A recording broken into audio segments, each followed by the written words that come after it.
बिस्मिल्लाहिर्रहमानिर्रहीम। अवल नाम अला जो ॾींदड़ देह सारे ॾई न पचारे मिड़निया मेहरबान घणो। अस्सलाम वालेकुम व्यूअर्स। आऊं आवाज़ जी मेज़बान ताहिरा चयो ऐं प्रोग्राम साण खणी आऊं मौजूदु आहियां सुबुह मेहरान। खोड़ सारियूं दुआऊं अव्हां जे लाइ हिन घंटे ते नेक तमन्नाऊं अव्हां जे लाइ। उमेद रखां थी त बिल्कुलु ठीकु हूंदव ऐं नओं ॾींहुं आहे, अॼु मोकल आहे, इक़बाल डे आहे, सभु घर में मौजूदु हूंदा। ख़ासि तौर ते जेके असां जूं अदियूं जेके असांजा ॿाहिरि स्कूल सां जिन जी वाबस्तगी आहे, डिफरेंट इंस्टीट्यूट्स सां उन्हनि जी वाबस्तगी आहे, अव्हां कॉलेज वेंदा आहियो, अव्हां यूनिवर्सिटी वञो था, त अॼु तव्हांखे हिकिड़ो ॾींहुं वधीक रेस्ट जो मिलियो आहे ऐं सैंडविच हॉलीडे चयो वेंदो आहे, फ्राइडे सुभाणे। त थी सघे थो त अव्हांजे स्कूल में, अव्हांजे इंस्टीट्यूट में, अव्हांजे कॉलेज में सुभाणे जो जेको ॾींहुं आहे उनखे बि अव्हांखे मोकल जो ॾींहुं मिली वियो हुजे, यानी कंटिन्यूअसली 4 ॾींहं पोइ अव्हांजा मोकल जा थी वेंदा, त अव्हांखे रेस्ट जो सुठो टाइम मिली वियो हूंदो। पर जॾहिं मोकल हूंदी आहे त मां सम्झां थी त कम बि घणा सारा थी वेंदा आहिनि, त पोइ वरी उन्हनि खे बि करिणो पवंदो आहे। अॼु इक़बाल डे आहे, इक़बाल डे जे मुनासिबत सां मां थोरो ॻाल्हाइणु चाहींदमि। इक़बाल जी पोइट्री त हूअं ई पाण सभिनीनि नौजवाननि खे तमामु घणी पसंदि आहे ऐं जेकॾहिं किथे असां इंस्पिरेशनल कुझु तकारीर ॿुधूं था, कुझु तकरीरूं जेके असांखे इंस्पायर कनि थियूं, उन में जेकॾहिं इक़बाल जूं 4 लाइन्स मौजूदु आहिनि त उन में उहा जान हूंदी आहे। ॿुधण वारे खे उहा तकरीर ॾाढी वणंदी आहे ऐं कुझु ॻाल्हाईंदड़ एतिरो ख़ूबसूरती सां ॻाल्हाईंदा आहिनि जो उहा ॻाल्हि असांजी अंदरि में लही वेंदी आहे ऐं असां चाहींदा आहियूं त जेका असां कंहिंजी सक्सेस ॾिसूं पिया, ॿुधूं पिया, असां चाहींदा आहियूं त बहितर खां बहितर पंहिंजो कमु बि करे सघूं, पंहिंजी स्ट्रगल बि असांजी सुठी हुअणु खपे, असांजो पंहिंजो गोल बि बहितर हुअणु खपे, उन ताईं असां रीच आउट बि कयूं, पंहिंजा कमकार बि बहितर कयूं। ऐं वॉल्टियर हूअं बि चयो आहे न त जेको माण्हू सुस्तु आहे, काहिल आहे, उनखे उन भेटियो आहे त अव्हां सम्झो तव्हांजी एग्ज़िस्टेंस दुनिया में आहे ई कोन जेकॾहिं अव्हां सुस्तु आहियो, अव्हां को कमकार फुर्ती सां नथा कयो। हाणे इक़बाल छा थो चए, चए थो ख़ुदी को कर बुलंद इतना कि हर तकदीर से पहले खुदा बंदे से ख़ुदि पूछे बता तेरी रज़ा क्या है।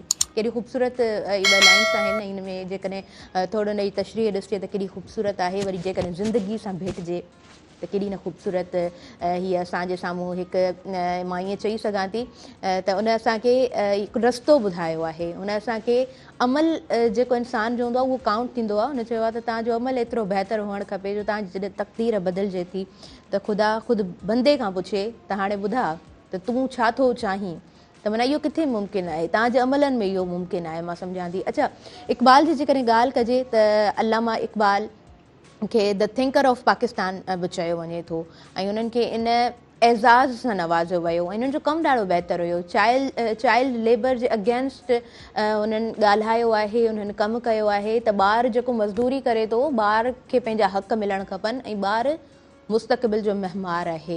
ऐं ब्रिटिश काउंसिल जे अंदरि जेकॾहिं ब्रिटिश जे जॾहिं उन टाइम में पाकिस्तान जा मुस्लिम्स जॾहिं इंडिया जे अंदरि रहंदा हुया ऐं उन्हनि ते उहे क़ाबिज़ हुया, उन्हनि खे सप्रेस कयो वञे पियो, त उन्हनि जे लाइ अल्लामा इक़बाल ॻाल्हायो। अल्लामा इक़बाल जा किताब तमामु बहितरीनु, हुनजी शाइरी तमामु बहितरीनु, नसरार ख़ुदी, रमज़ बेख़ुदी, पयाम मशरिक़, बांग दरा तमामु बहितरीनु ऐं तमामु वॾा किताब ऐं उन्हनि किताबनि जे करे उन्हनि जो हिकिड़ो बहितरीनु नालो। ऐं उनखां अलावा जेकॾहिं ॿोलियुनि जी ॻाल्हि करियां त मुख़्तलिफ़ ॿोलियुनि ते बि संदन उबूर हासिलु रहियो आहे। ऐं जेकॾहिं मां पोइट्री जी ॻाल्हि करियां थी त उन में सुफ़िज़म आहे, उन में असांखे इस्लामिक उहो टच मिले थो, उहा इस्लामिक असांखे उन में जेकॾहिं ॾिठो वञे त उहा जेका पोइट्री आहे उहा असांखे ओपरी नथी लॻे, उहा पोइट्री असांखे वणंदड़ लॻे थी, उहा पोइट्री असांखे ख़ूबसूरत लॻे थी। अॼु जो ॾींहुं छो सेलिब्रेट करियूं था ऐं इक़बाल जी जेका पोइट्री आहे उन मां असांखे छा सबक़ु मिले थो, इन बाबति हिन प्रोग्राम में असां ॻाल्हि ॿोल कंदासीं। आयल जेके असांजा मुअज़्ज़िज़ महिमान आहिनि, सो इंट्रोडक्शन जी तरफ़ आउं अॻियां वधां थी। असांजे प्रोग्राम में प्रोफेसर तनवीर सिद्दीकी साहब मौजूदु आहिनि, पाण ॾाढा सुठा सिंगर बि आहिनि, पाण एज़ अ प्रोफेसर पंहिंजूं ख़िदमतूं सर अंजाम ॾियनि पिया। ऐं हुननि जी जेकॾहिं सब्जेक्ट जी ॻाल्हि कयां त इस्लामिक स्टडीज़ त हिननि जो सब्जेक्ट कोन आहे, पाकिस्तान स्टडीज़, जी हा हिननि जो सब्जेक्ट आहे। ऐं सर्जन रेडियो सां हिननि जी वाबस्तगी रही आहे, पाण सुठा कंपेयर बि आहिनि ऐं हिकिड़े बहितरीनु कंपेयर जे अॻियां आउं ॻाल्हायां पई त यकीन कयो मुंहिंजा सीनियर्स जॾहिं बि मौजूदु हूंदा आहिनि त आउं थोरो घबराईंदी आहियां, पर कोशिशि कंदी आहियां त जेका एक्यूरेट ॻाल्हि हुजे उहा असांजे व्यूअर्स सां शेयर कंदी हलां। सर खे आउं भलीकार चवां थी, अस्सलाम वालेकुम, कैसे हैं थैंक यू वेरी मच। वालेकुम अस्सलाम। بہت بہت مہربانی کہ آج کے اس خاص ڈے پر آپ نے مجھے یہاں مہران ٹی وی کے اسٹیج پر بلایا. Sir thank you so much. تمہاں ٹائم ڈنو ہے اور میں سمجھتی ہوں کہ آپ یہاں پہ موجود ہیں تو یقیناً ہمارا پروگرام بہت بہترین طریقے سے ہمارے ویورز تک پہنچے گا.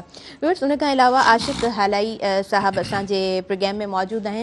پاण سٹھا سوشل ورکر ہیں ان کے علاوہ بہترین پاण شاعر ہیں سرجن اسٹرگل میں رہا ہیں پنجی زندگی جو جيڪو انہن جو شاعری وارو کم ہے وہ ڈاढو وسیع ہے, ڈاढو سٹھو ہے, ڈاढو خوبصورت ہے. سرجن کے اساں بھلی کار چون تا صبح مهران جے ننگن میں. السلام علیکم, خوش آयो سر. جی جی سر ٹھیک آयो, خوش آयो, ماشاء اللہ زبردست. اچھا سر اج اقبال ڈے ہے تو آؤں چاہیاں تھی تو شروعات اساں ہتاں کھاں ہی کیوں تو اج جو ڈی ہے why we are celebrating this day. دیکھیں دن آج کا ہو, اقبال ڈے ہے یا کوئی بھی ہو, اس کو سیلیبریٹ کرنے کا کوئی نہ کوئی آبجیکٹیو مقصد ضرور ہوتا ہے. آج کا دن ہم نے اقبال کے نام کیا ہے اور اس دن کو ان کے نام کرنے کا مقصد یہ کہ ان کا کیریکٹر, ان کی شاعری, ان کی وہ اسٹرگل کہ جس نے انڈین مسلمز کو, جس کو ہم سب کانٹیننٹ کہتے ہیں, اس کو کیسے بیدار کیا. اور ان کی مختلف فیلڈز جو ہیں وہ روحانیت بھی ہے, شاعری بھی ہے, پالیٹکس بھی ہے, سوشل بھی ہے, اور ایون کہ کشمیر کے لیے بھی انہوں نے جو ہے آواز کو بلند کیا. تو ہم دیکھتے ہیں کہ ان کی سروسز کو آج کی نسل جو اس وقت, جو آپ نے جیسے کہا کہ وہ پاکستان کا فیوچر ہے, ان تک پہنچائی جائے. اور اگر 100 نہیں تو کم سے کم 2 افراد ان کے اگر میسج کو کنسیو کر کے اس ٹریک پہ چلتے ہیں تو آپ کو معلوم ہے کہ بس کا ڈرائیور ایک ہی ہوتا ہے. تو اگر 100 آدمی ان کے پیچھے اور ایک آدمی اگر آگے چلے گا تو اقبال کا جو پیغام ہے وہ یقیناً ایک آدمی تک پہنچے گا, اور ہماری جو آنے والی نسل ہے وہ باقی لوگوں کو گائیڈ کرے گی. کیونکہ اقبال نے ہر چیز میں انہوں نے گائیڈ لائن دی ہے اپنی. ان کی پوئٹری اتنی زبردست ہے. تو آج کے دن کو سیلیبریٹ کرنے کا مقصد یہ, انفارچونیٹلی اس کو ہم نے اب ایک چھٹی کا رنگ دے دیا کہ بھئی چھٹی انجوائے کریں گے. بالکل. ہاں میں بھی یہ سوچ رہی تھی کہ کیوں ہر سال چھٹی کیوں دے دی جاتی ہے. اسکولس میں سیلیبریٹ کयो वञे बाबा इन ॾींहं खे, ॾाढो ख़ूबसूरत हिकिड़ो ॾींहुं आहे, मैसेज ॾिनो वञे, ॿारनि ताईं मुंतकिल कयो वञे, पर ईअं यको हलंदो पियो अचे सालनि खां. بات دراصل یہ کہ آج صرف ایجوکیشن ڈپارٹمنٹ کی چھٹی ہے, لیکن پہلے جب ہم خود چھوٹے تھے تو ایجوکیشن ڈپارٹمنٹ سے باقاعدہ ایک لیٹر آتا تھا کہ آپ نے پہلے یا بعد میں اقبال ڈے سیلیبریٹ کرنا ہے. اب جیسے آج کل لطیف ڈے سیلیبریٹ کیا جاتا ہے نا, تو اس کے ذریعے شاہ لطیف کا پیغام ہم بچوں کو دے رہے ہیں. اسی طرح یہ ڈے بھی سیلیبریٹ کیا جاتا ہے, لیکن اتنے پاور سے نہیں کہ جس کے ذریعے جو ہے وہ لوگوں کو اقبال کا پیغام, اب اقبال کا پیغام جو ہے اگر ایک بچے کو بھی پہنچتا تو میں سمجھتا ہوں کہ وہ ہماری قیمت وصول ہو جائے گی. اب آج کل کا بچہ اقبال کو جانتا تو ہے لیکن اس کے کیریکٹر کو نہیں جانتا کہ انہوں نے کیا کیا ہے.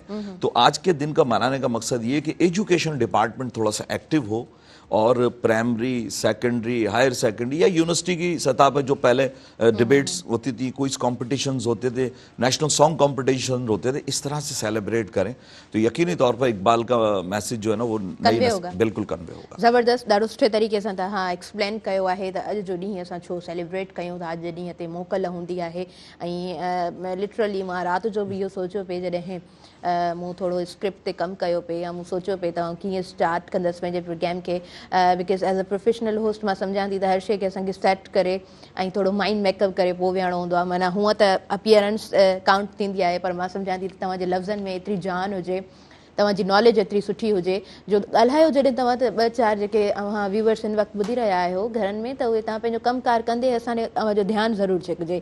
त चवण जो मक़सदु एतिरो आहे त अॼु जो जेको ॾींहुं आहे उनखे हक़ीक़त में सेलिब्रेट करणु खपे, पर जेको इक़बाल जो हक़ीक़त में मैसेज आहे उनखे कन्वे असां करियूं. अच्छा सर, आशिक़ हलाई साहिब असांजे प्रोग्राम में मौजूदु आहिनि. सर अव्हांखे बि भली कार चवंदसि आऊं, ऐं अॼु जे ॾींहं खे भला अव्हां कीअं ॾिसो था ऐं कीअं अव्हां भला असां सां शेयर कंदव असांजे व्यूवर्स सां.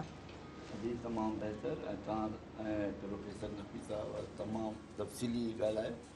शाइर जो मक़सदु आहे शऊर पैदा करणु ऐं पंहिंजो मैसेज कन्वे करणु. अलामा इक़बाल साहिबु जेको तसवुरु ॾिनो, जी हा, उन तसवुर जो वजूदु आहे पाकिस्तान. त आउं सम्झां थो त इहे असांजा मुहसिन आहिनि जिन पंहिंजे शाइरीअ जे रंग में असांखे हिकिड़ो बहितरीनु पैगाम ॾिनो. ऐं असांखे इन्हनि ॾींहंनि ते मोकल करणु त पंहिंजी जॻह ते, पर सेलिब्रेट करणु खपे. जीअं प्रोफेसर साहिबु चयो पर इतफ़ाक़ सां साईं ॿुधाए त रुॻो एजुकेशन में मोकल आहे, पर ही सॼे पाकिस्तान खे मोकल करे छॾी अथनि। त आउं सम्झां थो त 10-12 साल इहा मोकल मुनक़त हुई, पर वरी सिलसिलो शुरू कयो अथनि।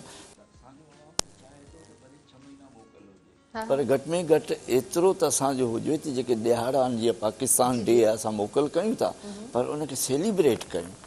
या जेके बि अहिड़ा ख़ासि मौक़ा आहिनि उन्हनि खे असां उनजो तक़दुस रखी सघूं। सही, बिल्कुलु ठीकु तव्हां चई रहिया आहियो। ऐं हूअं चयो वेंदो आहे त शाइरी जा रूह खे गरमाए नथी, मंज़िले मक़सूद खे पाए नथी।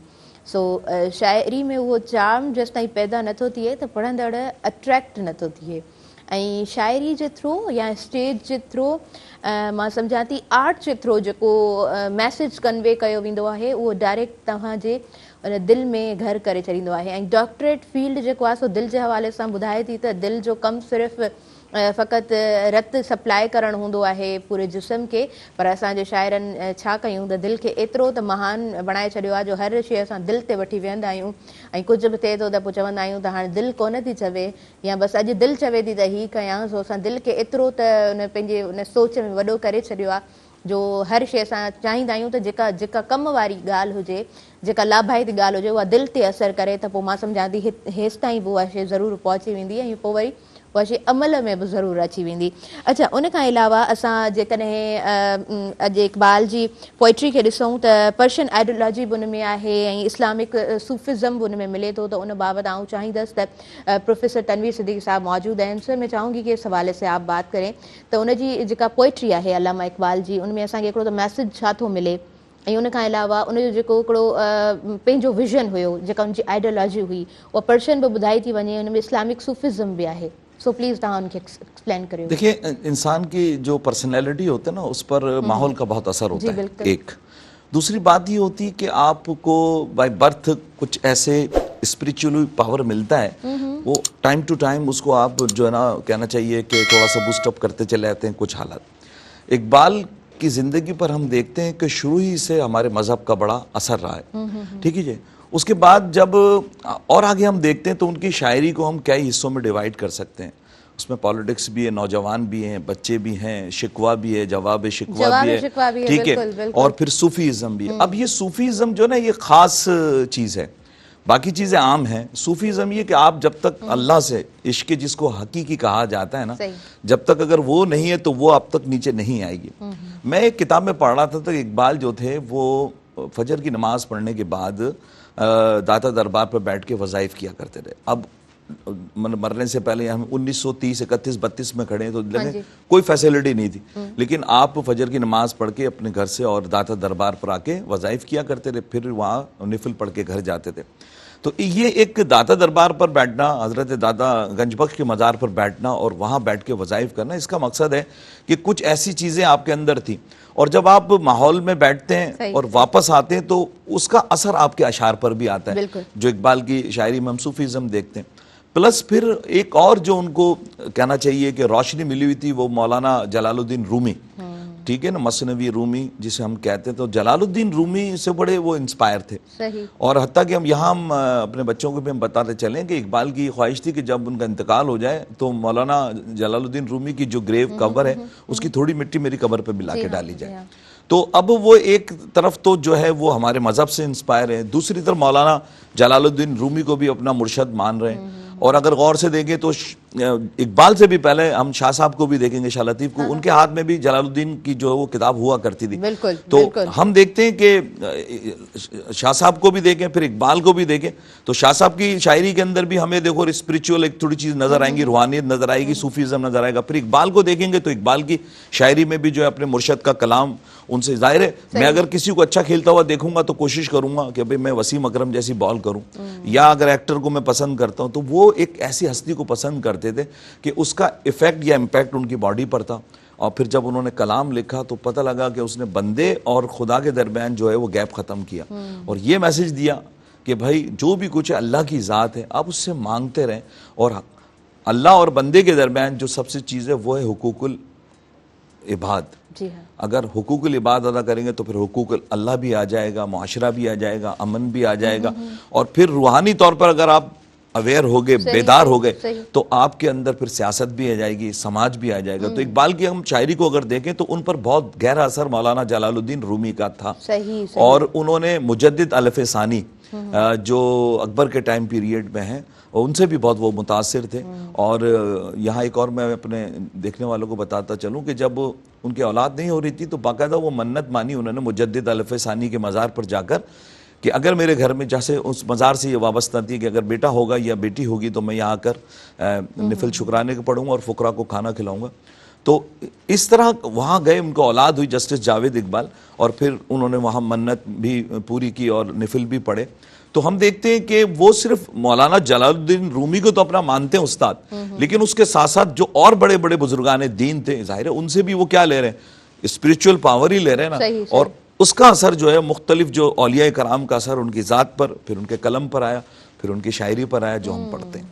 बिल्कुल बिल्कुल, ॾाढो ख़ूबसूरती सां तव्हां असां सां शेयर कयो आहे। ऐं इहो हिकिड़ो बहस मुबाहिसो बि रहियो आहे त शाह अब्दुल लतीफ़ जेको आहे सो उनजी पोइट्री में इस्लामिक टच तमामु घणो आहे या उहा अवामी पोइट्री आहे, छाकाणि त शाह साईं खे बेतन जो शाइर बि चयो वेंदो आहे।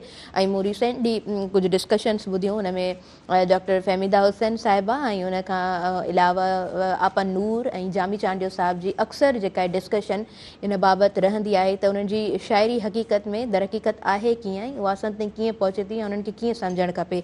ऐं हुन खां अलावा जेके बि असांजा शाइर आहिनि जिन खे हिकिड़ो कुदरती तौर ते हिकिड़ो उहो पावर अल्लाह तबारक व तआला जी तरफ़ खां ॾिनो वियो आहे। ऐं उन खां पोइ जॾहिं उहे लिखनि था त हक़ीक़त में उहा शइ यकीन कयो त उहा रूह वटां थिए थी। ऐं चयो बि वेंदो आहे त जेका ॻाल्हि दिलि वटां निकिरंदी आहे त दिलि ताईं पहुचंदी आहे। उहे असां वधंदासीं साही जी तरफ़, नंढो ब्रेक आहे, so stay tuned, we are just coming back.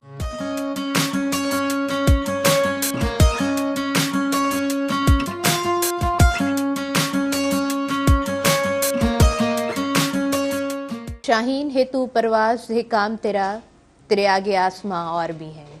Iqbal day ऐं अॼु जो ॾींहुं मोकल जो ॾींहुं, तमामु ॿार बि पंहिंजे घरनि में मौजूदु हूंदा ऐं जेके वालिदेन आहिनि जॾहिं हिकु ॾींहुं इतफ़ाक़नि मोकल जो मिली वञे थो त मां सम्झां थी जेको ॾींहुं आहे जंहिं बाबति मोकल ॾिनी वञे पई त घर में थोरो टाइम त अव्हां वटि जेकॾहिं न बि आहे त थोरो टाइम कढी उन बाबति जेकॾहिं ॿारनि खे अव्हां पाण वेही सम्झायो था उहा ॻाल्हि बि असरु रखंदी आहे।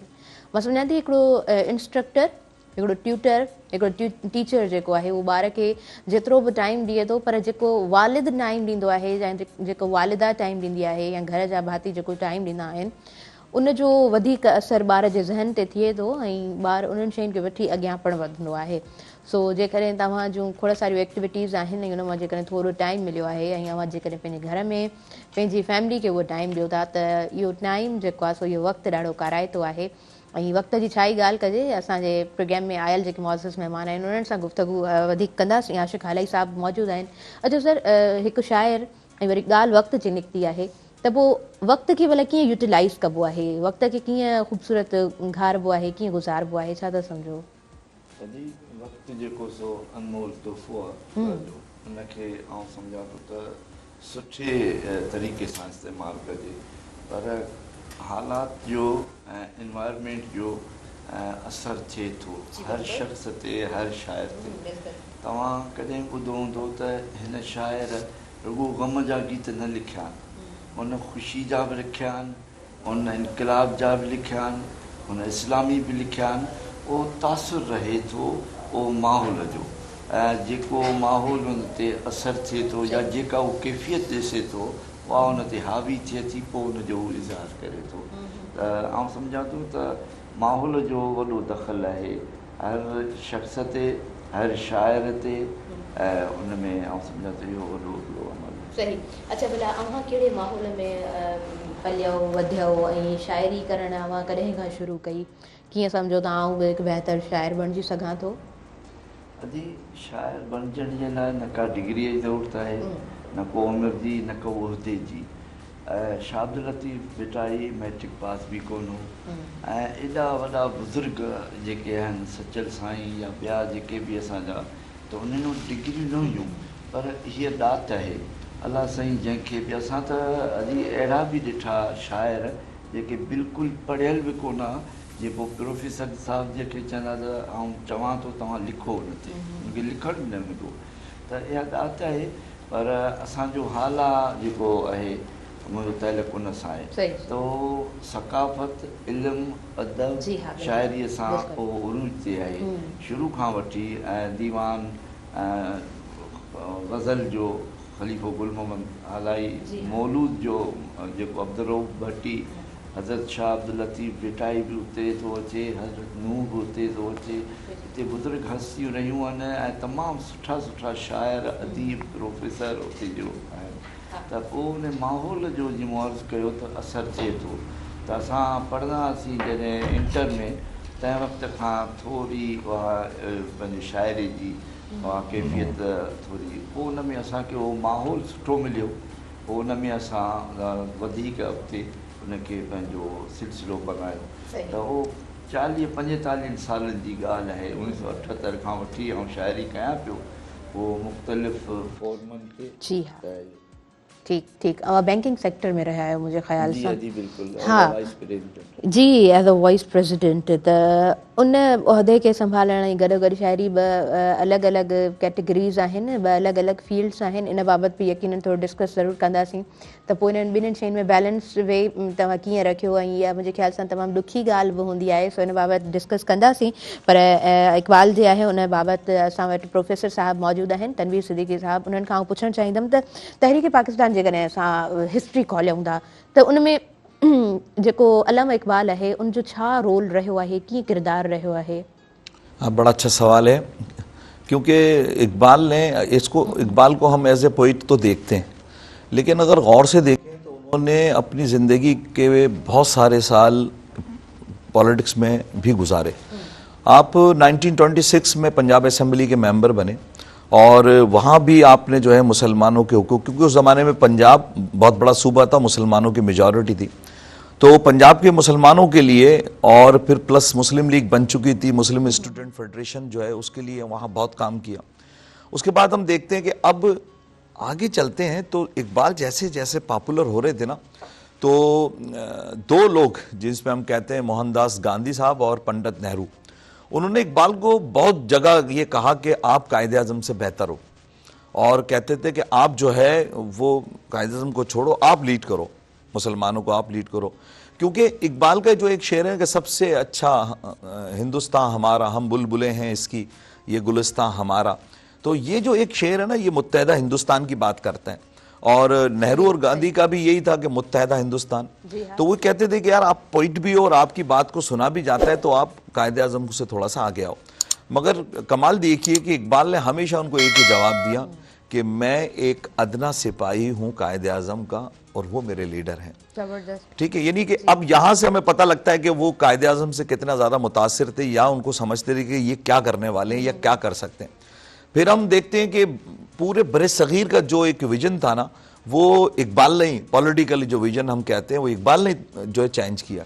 क्योंकि उससे पहले इस जो एड्रेस कहलाता है इकबाल का, उस एड्रेस से पहले मुसलमान अपने लिए 33% मांग रहे थे और वो जो दूसरी पार्टी थी कांग्रेस वो 25% देना चाह रही थी पॉलिटिकली। तो अब ये ब्रिटिशर पर भी प्रेशर था, मुसलमानों पर भी प्रेशर था, मुस्लिम लीग पर कायद सब पे प्रेशर था। लेकिन इकबाल ने फर्स्ट टाइम जो इलाहाबाद एड्रेस हुआ उसमें एक ऐसा आइडिया दे दिया कि उससे पहले किसी ने ये बात नहीं की थी और वो था एक आज़ाद रियासत का तस्वुर। इकबाल ने जो पहली लाइन है ना, इंडिया नॉट ए कंट्री, यानी पहली अगर लाइन पढ़ें तो अगर उसको गौर से पढ़ लेना हर बर्रे सगीर का आदमी तो तमाम मसाइल का हल है कि ये बर्रे सगीर एक मुल्क नहीं है। अच्छा, बरे सगीर एक मुल्क नहीं है, यहीं से हम शुरू करेंगे। असां लाइव कॉलर आहिनि, उन्हनि सां असां ॻाल्हाईंदासीं। हेलो, अस्सलाम वालेकुम। वालेकुम अस्सलाम जी, तव्हांखे असां भली कार चऊं था ऐं आउं चाहींदसि तव्हां पंहिंजो इंट्रोडक्शन ॾियो, तारीफ़ करायो, किथां खां ॻाल्हायो पिया, नालो छा आहे? हाँ, मेरा नाम मोहम्मद फैजान खान है, मैं हैदराबाद से बात कर रहा हूँ और इस वक्त के प्रोग्राम में जो प्रोफेसर बैठे हैं ये मेरे टीचर हैं और इन्होंने मुझे कॉलेज में पढ़ाया है, तनवीर सिद्दीकी साहब। हाँ जी वालेकुम सर। वालेकुम सलाम सर, आपको सुन रहे हैं जी? आप बिल्कुल, थैंक यू वेरी मच, बहुत शुक्रिया। सर मुझे बहुत अच्छा लगा आज आपने मैंने आपको प्रोग्राम में देखा। बहुत बहुत शुक्रिया। अच्छा सर, आज मैं प्रोग्राम देख रहा था कि इसमें इकबाल डे के हवाले से बात हो रही थी। जी जी। तो मैं इकबाल साहब के बारे में सिर्फ यही बात कहना चाहूँगा कि वो वाकई ही शायर मशरिक हैं और उनकी जो शायरी है वो वाकई ऐसी है कि जो नौजवानों में जो है वो एक जोश और जज्बा पैदा करती है। बिल्कुल। और वो वाकई एक ऐसे शायर थे जो अपनी शायरी से इनकलाब ला सकते थे और आज उनका इनकलाब हम सबके सामने कि हम सब जो है वो एक आज़ाद मुल्क में जो है वो बैठे हैं। जबरदस्त जबरदस्त। मैं चाहूंगी कि कोई पोइट्री भी सुना दें अगर आपको याद है तो। मुझे बाजार अभी तो कोई उनका ऐसा कोई शेर है जो याद नहीं आ रहा, चले क्योंकि बस मैं, लेकिन ये कि बहुत बहुत शुक्रिया मेरी कॉल को जो है वो अपने प्रोग्राम में शामिल करने का। बहुत शुक्रिया, आपने कॉल की, आप शामिल हो चुके, यही शामिल थींदा कयो, करे करे प्रोग्राम में सुठो लॻंदो आहे। ऐं असां अॻियां वधूं था ऐं बर सगीर जी असां हिस्ट्री ते ॻाल्हायूं पिया ऐं कोशिशि कयूं पिया त इक़बाल जो जेको रोल आहे उनखे असां हाईलाइट करे सघूं। सो असां वटि तनवीर सिद्दीकी साहब मौजूदु आहिनि ऐं माशाल्लाह सां ॾाढा एक्सपर्ट पर्सन आहिनि, छाकाणि त इहा संदन फील्ड आहे ऐं हिस्ट्री संदन ॾाढी सुठी पढ़ियल आहे। सो चाहींदासीं त सर्जन खां असां बि कुझु सिखी सघूं। अच्छा, मैं यहाँ एक बात और क्लियर जी कि फील्ड जो है ना वो मैं अगर अपने बचपन की तरफ जाऊं और अब तक आ जाऊं ना तो मुख्तलिफ जगह पर मेरी भी ट्रेनिंग ऐसी हो गई है कि वो शायद मुझे लगता है कि मुझे अल्लाह ताला ने बनाया इसी काम के लिए, क्योंकि हमारे कारोबारी लोग हैं हम लोग सारे के सारे, लेकिन मैं इस टीचिंग में आया तो यकीन करें कि बहुत सारी चीज़ें मुख्तलिफ लोगों को पढ़ने का मौका मिला, लेकिन इकबाल को जब भी हम पढ़ते हैं ना तो एक एनर्जी आती है। तो चलो हम वहीं से बात को कंटिन्यू करते हैं। तो 30 में जब ये इलाहाबाद एड्रेस हुआ तो इस पैसे पहले मुसलमान अपने लिए परसेंटेज मांग रहे थे, ठीक है, जिसको मुतनासिब नुमाइंदगी कहते हैं, लेकिन इकबाल ने कहा कि आप अलग रियासत मांगे और रियासत के साथ साथ इकबाल ने अंग्रेजों को भी ये कहा कि भाई ये ही मसले का हल है, आज करें 5 साल 10 साल बाद होगा तो यही कि रियासतें बनानी पड़ेंगी आपको। और हम देखते हैं 17 साल के बाद पाकिस्तान बना। अच्छा, फिर इस इलाहाबाद एड्रेस के बाद इकबाल का पॉलिटिकल ग्राफ बहुत ऊपर गया और हम देखते हैं कि 1931 और 32 में जो राउंड टेबल कॉन्फ्रेंसेस लंदन में हुई तो आपने मुस्लिम लीग को के जो डेलीगेशन था उसको रिप्रेजेंट किया। कायदे आज़म ने खुद आपका नाम सजेस्ट किया कि जो है इकबाल को भी लंदन बुलाया जाए, क्योंकि वो एड्रेस ऐसा था कि जिससे ना सिर्फ बड़े सगीर बल्कि लंदन तक जो पॉलिसी मेकर्स बैठे वो थोड़ा सा खुद डिस्टर्ब हुई कि ये एक नया विजन आ गया, क्योंकि इकबाल से पहले रियासत का तो तस्वुर ही नहीं है, जिसको हम कहते हैं कि भाई थिंकर ऑफ पाकिस्तान। उसके बाद फिर वहीं देखते हैं हम कि ये 2 कॉन्फ्रेंसेस के बाद इकबाल का पॉलिटिकल कैरियर, पॉलिटिकल जो विजन है वो और बढ़ता है, उनका कैरेक्टर बढ़ता है। और फिर एक और ज़बरदस्त बात ये कि दूसरी गोलमेज कॉन्फ्रेंस के बाद जब कायदे आज़म ने ब्रिटिशर्स के थोड़े से रवैये से कहना चाहिए कि डिस्टर्ब हो गए और कहा था कि अब मैं पॉलिटिक्स में नहीं जाऊंगा और लंदन में आपने स्टे किया, तो अब 2 पर्सनैलिटीज ऐसी थी जो कायदे आज़म को वापस ला सकती थी। तो उसमें से एक तो लियाकत अली खान थे और दूसरे अल्लामा इकबाल थे, जिन्होंने मुसलसल लेटर लिखकर कायदे आज़म को दोबारा हिंदुस्तान बुलाया और कहा कि भाई आप आए, आप ही लीडर हैं और आप डिस्टर्ब ना हो या उनसे डिसहार्ड ना हो, आए और आप आके मुस्लिम लीग की क़यादत करें। तो हम देखते हैं कि कायदे आज़म को वापस लाने में और इंडिया की पॉलिटिक्स को एक्टिव करने में, मुसलमानों को लीड करने में जहां लियाकत अली खान का आते वहीं अल्लामा इकबाल का बहुत बड़ा रोल है। और उसके बाद फिर कायदे आज़म ने जो भी कुछ किया तो वो इकबाल ही की गाइडलाइन थी, क्योंकि एक स्टेट का कॉन्सेप्ट तो आ चुका था, उस पर कायदे आज़म ने जो है ना चलना शुरू किया। और आखिरी बात मैं कहता हूँ, क्योंकि कैरेक्टर तो उनका बहुत बड़ा है कि कायदे आज़म जैसा आदमी जिसने, उसकी सोच बहुत अजीम थी और बहुत आगे की सोच थी, तो उनको हम जब पढ़ते उनको सोचते तो कायदे आज़म के मुतालिक मैंने पढ़ा था कि वो 2 अफराद के इंतकाल पर रोए हैं, बाकायदा रोना जिसे कहते हैं। तो एक तो जो है वो शौकत अली थे, मोहम्मद अली जौहर के भाई, और दूसरे अल्लामा इकबाल। अल्लामा इकबाल के इंतकाल पर कायदे आज़म 1938 में कहते हैं बहुत रोए, उनको बहुत मिस किया उन्होंने। और आखिरी बात कि जब 1940 की रेजोल्यूशन आई लाहौर के अंदर, तो हम मीनार पाकिस्तान पर अगर खड़े हो जाएं जहां ये रेजोल्यूशन आई, क्योंकि इकबाल का जो आइडिया था वो था वर्बल, जी हाँ, उसी को मुस्लिम लीग ने अब रिटन में कर दिया, जिसको हम करारदार पाकिस्तान कहते हैं, 400 अल्फाज। तो कायदे आज़म ने अपनी स्पीच में इकबाल को ज़बरदस्त ट्रिब्यूट दिया और कहा कि अगर वो आज जिंदा होते तो देख लेते कि उन्होंने जो ख्वाब देखा था हमने उसको इहो नगमो भी ॾाढो मशहूर आहे त ही मुझे क़ाइद जी जीअंदी जागंदी तस्वीर आहे, हज़रत इक़बाल जे ख्वाबनि जी ही ताबीर आहे, ही वतन प्यारो वतन सरमाया ईमान आहे, हिन ते दिलि क़ुर्बान, हिन ते जान बि क़ुर्बान आहे। बस असां वधंदासीं ब्रेक जी तरफ़ ऐं उन खां पोइ वरी असां कंटिन्यू कयूं था पंहिंजो प्रोग्राम सुबुह मेहरान।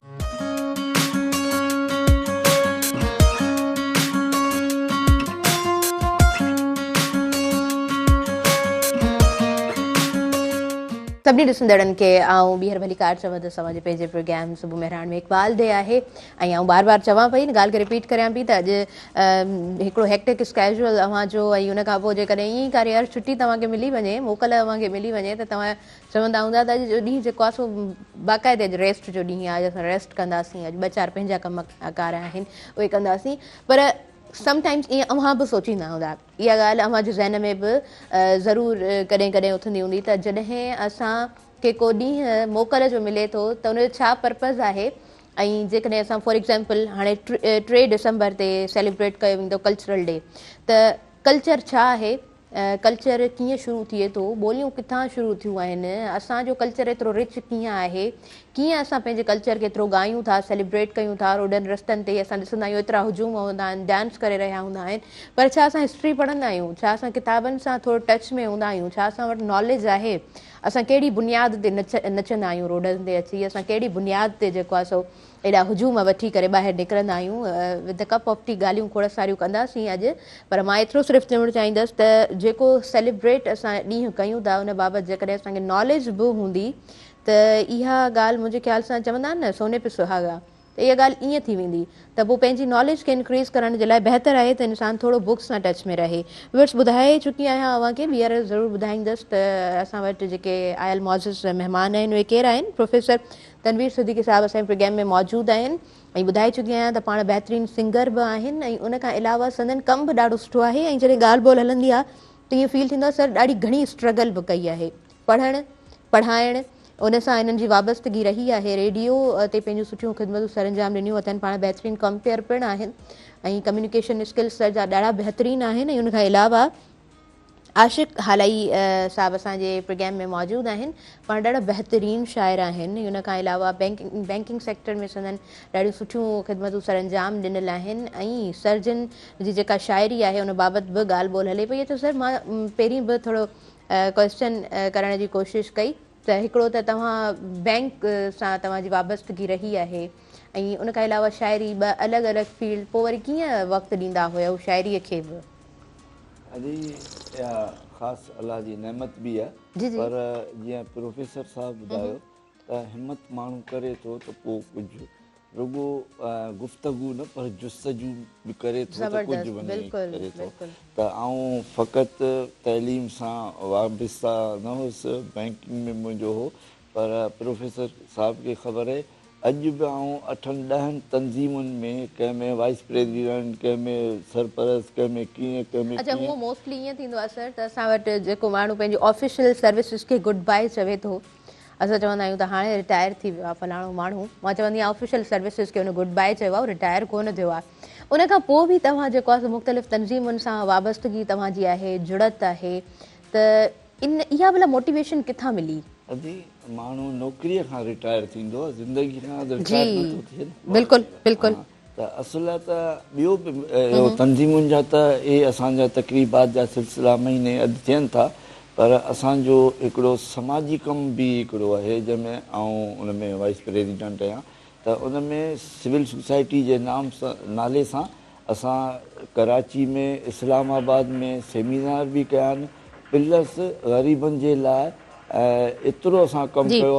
अच्छा सर माफ़ु कजो ऐं इंटरप्ट करियां पई, अव्हांजे कमु बाबति ज़रूरु ॻाल्हाईंदासीं, कोशिशि कंदासीं त हिन प्रोग्राम में इन्हनि ॻाल्हियुनि खे बि शामिलु करियूं, पर लाइव कॉलर आहिनि असां हुननि खे शामिलु कयूं था। हेलो अस्सलाम वालेकुम। हेलो अस्सलाम वालेकुम, अव्हांखे भली कार चऊं था, अव्हांखे आवाज़ अचे पियो? हेलो जी अस्सलाम वालेकुम, अव्हांखे भली कार चऊं था, ऐं चाहींदसि तव्हां पंहिंजो नालो ॿुधायो ऐं ॿुधायो त किथां खां ॻाल्हायो पिया? हेलो जी अव्हांजो आवाज़ अचे पियो, जेकॾहिं मुंहिंजो आवाज़ अव्हांखे अचे पियो त प्लीज़ तव्हां पंहिंजो नालो ॿुधायो ऐं ॿुधाईंदा हलो त किथां खां अव्हां ॻाल्हायो पिया। कॉल ड्रॉप थी चुकी आहे, सो वेल तव्हां प्रोग्राम में ॿीहर शामिलु थी सघो था। प्रोग्राम हिन वक़्तु लाइव हले पियो ऐं स्क्रीन ते नंबर हली रहियो आहे 022210285, तव्हां डायल कयो, प्रोग्राम में शामिलु थियो। ऐं आसपास जेकॾहिं को गोड़ शोर आहे, घर भाती मौजूदु आहिनि त तव्हां उन कॉर्नर ते वञो जिथे अव्हांजा घर भाती मौजूदु न हुजनि। टेलीविज़न जो आवाज़ु बिल्कुलु घटि करे छॾियो, प्रोग्राम रिपीट थींदो आहे, तव्हां पोइ ॾिसी सघो था, न त मेहरान टेलीविज़न इंटरटेनमेंट ते, मेहरान टीवी इंटरटेनमेंट तव्हां सर्च कंदव यूट्यूब ते त इन 2 सेगमेंट्स असांजो प्रोग्राम अपलोड थींदो आहे, त तव्हां जॾहिं शामिलु थींदा आहियो त तव्हां उते वञी करे ॿुधी सघो था। व्यूअर्स असां अॻियां वधूं था। जी सर प्लीज़ तव्हां कंटिन्यू कयो। त समाजी तंज़ीम सां तहलक आहे, रुगो इल्मी अदबी इन्हनि सां न, त समाजी तंज़ीम जो सिलसिलो जेको आहे 12 ई महीना हूंदो आहे। जेकॾहिं तइलीम जो सिलसिलो आहे, उन में असां तइलीम में स्कूल उन्हनि खे IT खोलाइण या ग़रीबनि में राशन पहुचाइण, अखियुनि जूं कैंपूं लॻाइण, मेडिकल कैंपूं लॻाइण, ऐं ग़रीबनि जे घरनि में पाणी जी, नलके जी, इहे सभु शयूं असां जूं, ऐं के को बीमार आहे, को यतीम आहे, कंहिंखे रोज़गार ॾियणो आहे या कंहिंखे का एड ॾियणी आहे, त असांजी हिकिड़ी टीम आहे जंहिंमें सईद गुलफ़ाम काज़मी साहब ऐं ॿिया दोस्त सभु असांजा शामिल आहिनि। त हिकिड़ो इहो टीम वर्क में असां चाहियूं था त इहो सिलसिलो जेको आहे तो बहितर गॾो गॾु हलंदो रहे थो। ऐं सर इहा तव्हां ॻाल्हि बिल्कुलु ठीकु चई त असां रिटायर जॾहिं थियूं था त उहा जॉब आहे जंहिंखे असां गुड बाय चऊं पिया, पर ज़िंदगी त असांजी हले थी पई, ऐं ज़िंदगी खे जेकॾहिं काराइतो बणाइणो आहे त पोइ हुन जुस्तजू सां गॾो गॾु असांखे जेको आहे सो रहणो आहे, त मुंहिंजे ख़्याल सां उनजो फल जेको आहे उनजो जेको समर आहे उहो इंसान खे ॾाढो ख़ूबसूरत मिले थो। अच्छा, उनखां अलावा इक़बाल जे हवाले सां असां ॻाल्हि ॿोल करियूं पिया त पॉलिटिकल कैरेक्टर जे हवाले सां सर आउं चाहींदसि त थोरो वधीक अव्हां कंटिन्यू करियो। हाँ, हम बात कर रहे थे पॉलिटिकल इकबाल के कैरेक्टर पे, तो वो मामला हमारा थोड़ा सा मुनक़ता हो गया, तो हम उसको वहीं से ज्वाइन करते हैं कि कायदे आज़म की नज़र में इकबाल का जो है ना वो पॉलिटिकली बहुत किरदार था। क्योंकि देखिए लीडर भी हो ना, तो अगर उसके सामने मंजिल नहीं है, रास्ता नहीं है, ट्रैक नहीं है, कोई आइडिया नहीं है, तो वो कहाँ जाएगा, किस तरफ जाएगा। तो इकबाल ने ना कायदे आज़म को एक रास्ता दे दिया, एक मंजिल की निशानदेही कर दी। अच्छा डॉक्टर कब रिकग्नाइज्ड होता है कि जब वो पेशेंट को देखकर उसके मर्ज को जान ले, तशखीश कर ले, उसके डायग्नोस करने के बाद फिर उसके मर्ज के हिसाब से ही दवा लिखे। अगर आपके सर में दर्द है और डॉक्टर अगर आपके पेट के दर्द की लिखेगा तो बात नहीं बनेगी। तो इकबाल को हम नब्ज शनास भी कहते हैं कि उन्होंने कौम की जो नब्ज थी ना, मुसलमानों के जो मसाइल थे ना, उसको देख लिया कि मसला है क्या, और उसका हल भी बताया और टाइम पीरियड भी बताया कि भाई आज करो कल करें। और ये भी एक ब्रिटिशर्स को कहा कि आप अपने अंडर में रखें या हमें बिल्कुल आज़ाद कर, within British Empire, without British Empire, दोनों आपके पास ऑप्शन है। ठीक, ये एक ऐसा विजन था जो कायदे आज़म को ना एक मंजिल देके गया। और हम देखते हैं कि वो हम वहीं पहुंचते हैं दोबारा लाहौर के जलसे में कि 23 मार्च का जो जलसा है, जहां हमने इकबाल के आइडिया को जो वर्बल था हमने उसको रिटन फॉर्म में एप्लीकेशन रेजोल्यूशन की सूरत में पेश किया। तो कायदे आज़म ने उस रेजोल्यूशन के बाद जिस पर्सनैलिटी को सबसे ज्यादा ट्रिब्यूट दिया वो इकबाल को दिया, और कहा कि हम यहाँ मौजूद हैं, और रोड क्रॉस करके ज़ाहिर सामने उनका मज़ार था कि वो जिंदा नहीं, अगर जिंदा होते तो आज बहुत खुश होते कि हमने उनके ख्वाब को हकीकत का रंग दे दिया, हकीकत जो रूप ॾिनो आहे, हकीकत जो रंग ॾिनो आहे। बिल्कुलु तव्हां बिल्कुलु सही चई रहिया आहियो। ऐं उनखां अलावा इकबाल जेको आहे सो मां ॿुधाए चुकसि त चाइल्ड लेबर जे अगेंस्ट बि आवाज़ इकबाल उथारियो। अल्लामा इकबाल उन जो जेको कमु हुयो उहो यकीनन मान वारो, हिकिड़ो शान वारो, हिकिड़ो स्ट्रगल वारो उन्हनि जो कमु हुयो, पर अॼु ॾींहं ताईं बि इहो कमु ॾिसो रुकजो न आहे, हले पियो। अॼु ॾींहं ताईं बि ॿारनि ते ज़ुल्म थिए पियो, तशदुद थिए पियो। चाइल्ड लेबर जे हवाले सां असां SDGs गोल्स में जेकॾहिं ॾिसूं था त ॿारनि जे हक़ जे हवाले सां ॻाल्हायो वञे थो। यूनाइटेड असांजा जेके बि मुल्क जॾहिं वेहनि था ऐं उहे दुनिया जे सुधारे जी ॻाल्हि कनि था, त उन में बि इहा पॉइंट राइज़ कई वञे थी, इन ॻाल्हि खे रखियो वञे थो त ॿारनि जा जेके हक़ आहिनि उन्हनि खे उन्हनि जा हक़ ॾिना वञनि ऐं ॿारनि खां उहो पोरियो न करायो वञे। ऐं उनखां अलावा कश्मीर जे हवाले सां बि अल्लामा इकबाल हिकु सोचियो आहे, कश्मीर जी आज़ादी जो अल्लामा इकबाल जे ज़हन में उहा जेको रोशनी जो चिराग आहे उहो जलियो आहे। त उन बाबति में आउं चाहींदसि त तव्हां थोरो एक्सप्लेन करियो। हाँ, बेसिकली इकबाल के जो फादर्स आबा अजदाद थे ना, वो कश्मीरी थे और कश्मीरी पंडित थे, ब्राह्मण थे। फिर वो मुसलमान हुए, तो ये जो शिफ्ट हुए फिर ये सियालकोट में सेटल हो गए। अब बेसिकली आपका जो खून है ना वो थोड़ा जोश मारता है उस इलाके के लिए। तो इकबाल जो सियालकोट में पैदा हुए, लेकिन उनके जो फादर्स थे उनका राब्ता जो था वो कश्मीर से तो था, वहां की मिट्टी उनमें थी, वहां की खुशबू उनमें थी।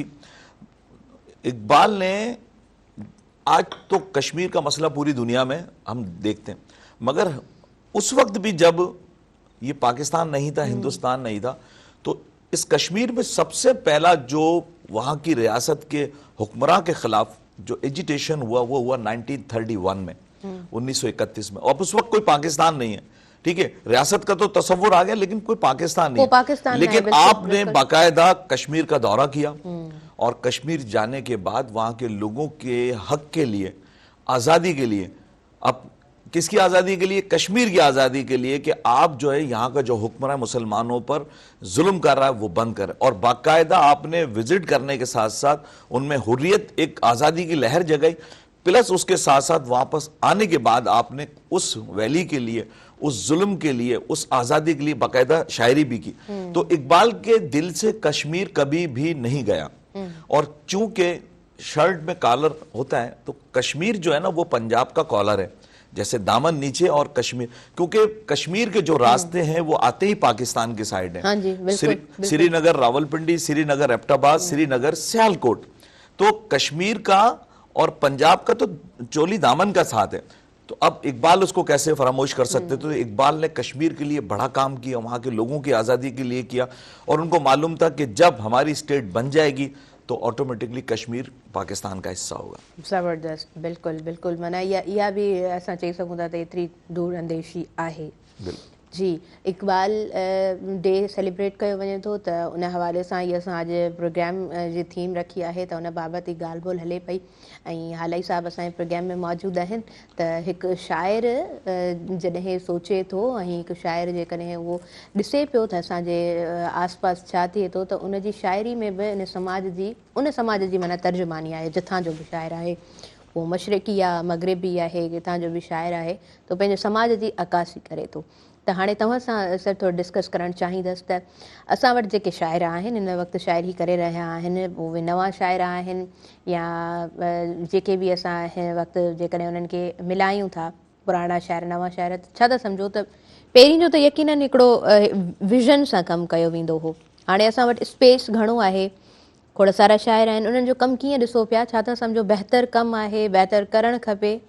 अदी हिकु ॻाल्हि त इहो तसवर ख़तमु कयो वञे त चयो वेंदो त हीउ वॾो शाइर आहे, नंढो शाइर आहे। शाइर हूंदो आहे, शाइर सही, नंढो वॾो न हूंदो, हिकु शऊर जी ॻाल्हि हूंदी आहे, पर हिकु ॻाल्हि आहे त तख़यल मज़बूत हुजे त हू डिलीवर छा थो करे, हू मैसेज कहिड़ो थो ॾिए।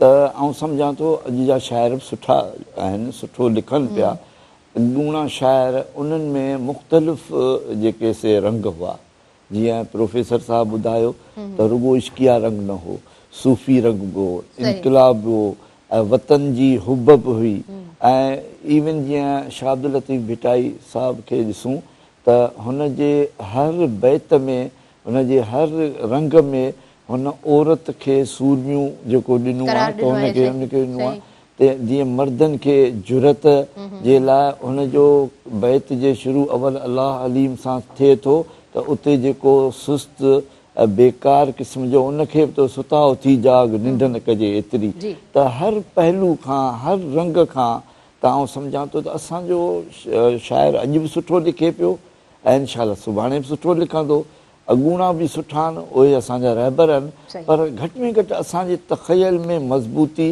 असां जेको डिलीवर कयूं त उन में ख़बर पए त सेंस छा आहे, असां छा पंहिंजो उन्हनि खे मैसेज पिया ॾियूं, पैगाम पिया। जी सर, तव्हां ॾाढी ख़ूबसूरत ॻाल्हि कई आहे, ऐं मूं त पहिरीं बि चयो त जेको शाइरी जेतिरो या आर्ट जेतिरो जेको बि पैगाम ॾिनो वेंदो आहे उनजो असरु तमामु घणो हूंदो आहे, त बिल्कुलु तख़यल तव्हांजो जेका चूंड आहे उहा ख़ूबसूरत हुअणु खपे। व्यूअर्स, असां न्यूज़ ब्रेक जी तरफ़ वधंदासीं, न्यूज़ ॿुधंदासीं, उन खां पोइ कंटिन्यू कंदासीं अवां जो पंहिंजो प्रोग्राम सुबुह में।